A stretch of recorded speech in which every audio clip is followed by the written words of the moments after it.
उर्वरक विक्रेताओं की 7 सूत्रीय मांग प्रमुख है। यूरिया की आपूर्ति रिटेलर्स तक 252 रुपए की निर्धारित दर पर सुनिश्चित की जाए। दूसरा, यूरिया पर किसी भी प्रकार का टैग या अतिरिक्त शर्तें लागू न की जाए। तीसरा, डीएपी, एनपीके और एमओपी उर्वरक सरकार द्वारा तय उचित मूल्य पर उपलब्ध कराया जाए तथा बिना टैग दिए जाए। चौथा, किसी भी रिटेल के प्रतिष्ठान पर जांच या विभागीय कार्रवाई से पहले पूर्व सूचना दी जाए और संगठन का प्रतिनिधि अधिकारी के साथ अनिवार्य रूप से मौजूद रहे। 5. रिटेलर्स को बिना किसी पूर्व सूचना के प्रतिष्ठान बंद करने की पूर्ण स्वतंत्रता हो। इसे लेकर बीएओ या डीएओ कार्यालय को कारण बताने का कोई वैधानिक बाध्य नहीं हो। 6. स्रोतों विस्तार या लाइसेंस नवीनीकरण के नाम पर किसी भी रिटेलर से हस्ताक्षरित चेक या लेटर पैड लेना पूरी तरह बंद किया जाए।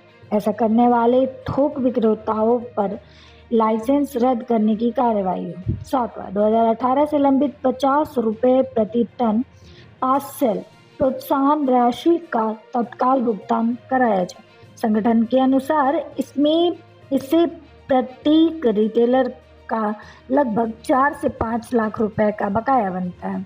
संगठन ने 2 टूक कहा कि यदि सरकार और संबंधित कंपनियों ने इन मांगों को गंभीरता से नहीं लिया तो संगठन सरकार, उर्वरक कंपनियों एवं जिले के वरीय अधिकारियों के खिलाफ पटना उच्च न्यायालय में जनहित याचिका PIL दायर करेगा।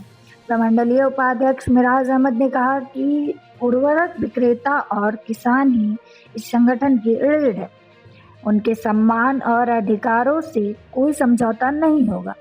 जरूरत पड़ी तो यह लड़ाई सड़क से सदन और न्यायालय तक लड़ी जाएगी। यूजीसी के नए रेगुलेशन पर सुप्रीम कोर्ट में पहली सुनवाई पर रोक लगा दी। साथ ही सख्त टिप्पणी की कि इससे तो जातिवाद और बढ़ेगा, बच्चे डिवाइड हो जाएंगे। इस साथ बात करने के लिए संध्या पांडे जी हैं, जो सुप्रीम कोर्ट में सबसे पहले चैलेंज करने वाले कभी फाइल करने की जरूरत पड़ी होती है। अब उन्हें कोई जातिवादी पता नहीं लगेगा, जिसे हम लोग बड़ी जीत की तरह मानते हैं। लेकिन लड़ाई अभी बाकी है। 19 मार्च को पूरी तारीख इतनी निश्चित की हमने ये बात चैलेंज किया था कि ये जो रेगुलेशन है एक्विजिशन है जनरल कैटेगरी के बच्चों के खिलाफ उनके माथे पे जातिवादी होने का ठप्पा लगा दिया गया था, जो उनके जेल पहुंचाने की व्यवस्था की गई थी। आज उसके सुप्रीम कोर्ट ने उसको रोक लगाई है। सुप्रीम कोर्ट ने ये माना है कि संभावनाएं हो सकती हैं कि उनके खिलाफ फॉल्स इम्प्लीकेशन के केसेस ये माना सुप्रीम कोर्ट ने माना। जब हमने कहा कि रैगिंग जो है जो यूनिवर्सिटी की समस्या है, न कि जाति के आधार पे भेदभाव।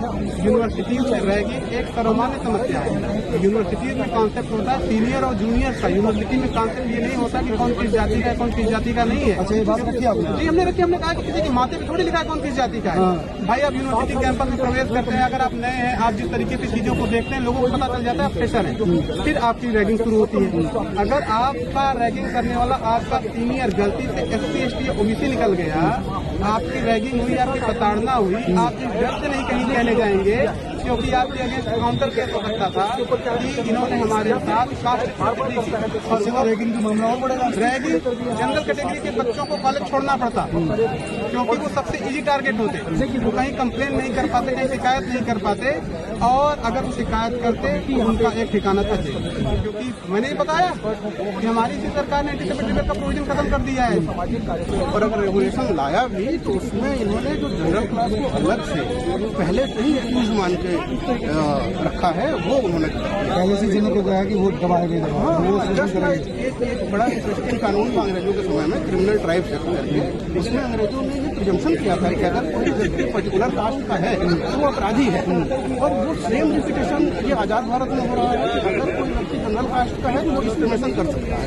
अदर कास्ट के लोग डिस्क्रिमिनेट होने के लिए बने हैं, डिस्क्रिमिनेशन केवल जनरल कास्ट का। सुप्रीम कोर्ट के CJI ने मानी ये बात। हाँ, सुप्रीम कोर्ट के CJI ने कहा कि ये मैटर ऑफ कंसर्न है और इस पर जो है डिटेल रिप्लाई आई।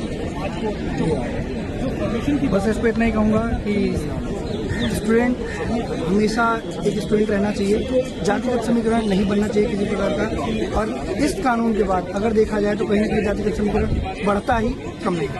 धन्यवाद। ये थे वो लोग जो सुप्रीम कोर्ट में इस समय के बाद निकले हैं। का ये मानना है कि ये जो कानून था वो कहीं ना कहीं समाज को तोड़ने वाला था, रिवाइड करने वाला था।